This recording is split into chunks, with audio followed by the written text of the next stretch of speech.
Now we take your questions. We have P.J. O'Rourke and Judge Napolitano back. Our 4 other Libertarian guests are here in the front row.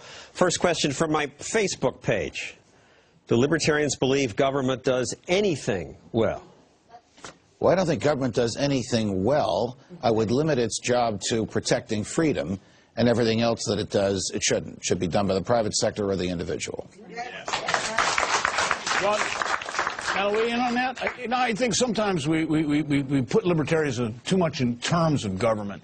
Libertarianism is really about the individual. It's about respect for the individual, dignity of the individual, responsibility of the individual. Anything that is good for those aspects of individualism is pro-libertarian. Anything that's bad for them is anti-libertarian. A libertarian is more a perspective than it is a philosophy, a political philosophy per se. See, I disagree with that. It animates virtually every observation I have about virtually every clash between the individual and the government. And I would always give the benefit of the doubt to the free individual with natural rights rather than to an organization based on fear and force. And government is force. Let's take questions from you. Yes, sir. I actually just have a question about what do libertarians believe that should be taxed? Like, I have a right to my wage and my property, but how does the government under libertarianism get its money? Well, we probably disagree on this because we were actually talking about this earlier. I believe that there are 3 ways that you can acquire wealth. One is through inheritance, if you're fortunate enough. One is through trading a good or a service or a skill or a knowledge or a product for money. And the other is through force, your money or your life. Which one does the government use? So well, they say we have a voluntary tax system. I believe that all taxation is theft, because you have the right to the product of your own labor. If the government can take the fruits of your labor against your will, it can take anything. What, so no taxes? No taxes. What pays for the Army and the Navy? Well, who says we have to have an Army and a Navy, and who says it has to be paid for by taxes? Can we keep the Marine Corps? just in case Canada gets axed up, you know? I just don't think there's an easy answer to that. All taxation ends up to be extremely unfair.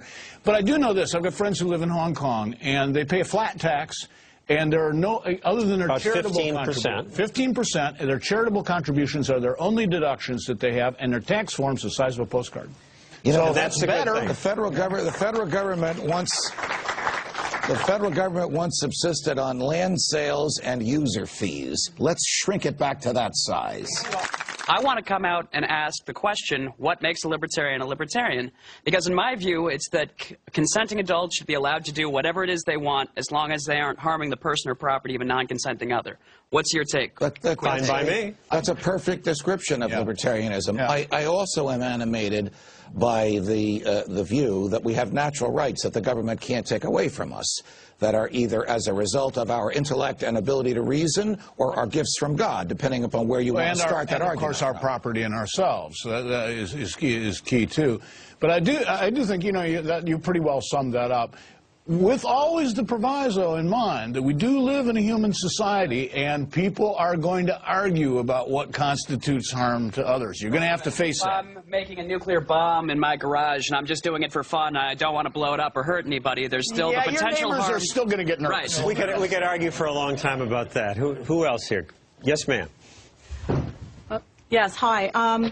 I had a question for anybody. I work for the Evil Empire, HMO, managed care company for Medicaid. I'm a nurse, co-worker here, and we came here because we were against the whole Obamacare, and I listen to you all the time, Judge.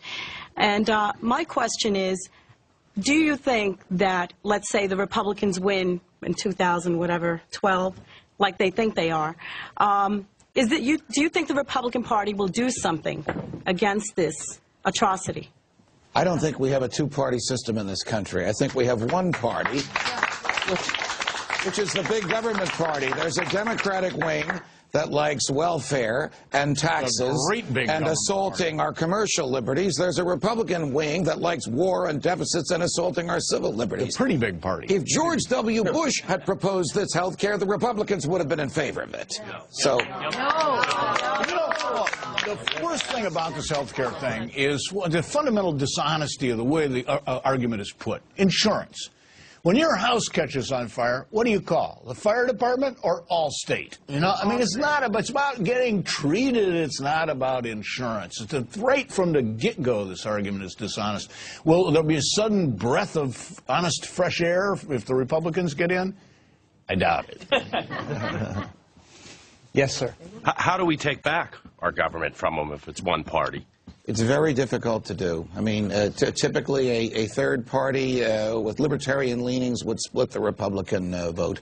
The camera is the new gun. These people need to be exposed for everything that they do, every move they make, every decision they participate in, every position they take. God bless YouTube. Every unreported vote, every letter they write, every compromise they engage in, and the truth will then become known. A lot of it is also in our hearts. I mean, we have to quit explicitly or implicitly asking government to take our responsibilities off our shoulders and put them on his shoulders because he makes more money than I do, you know? And I mean, it's real, part of it is our own attitude towards government is what allows government to get so big.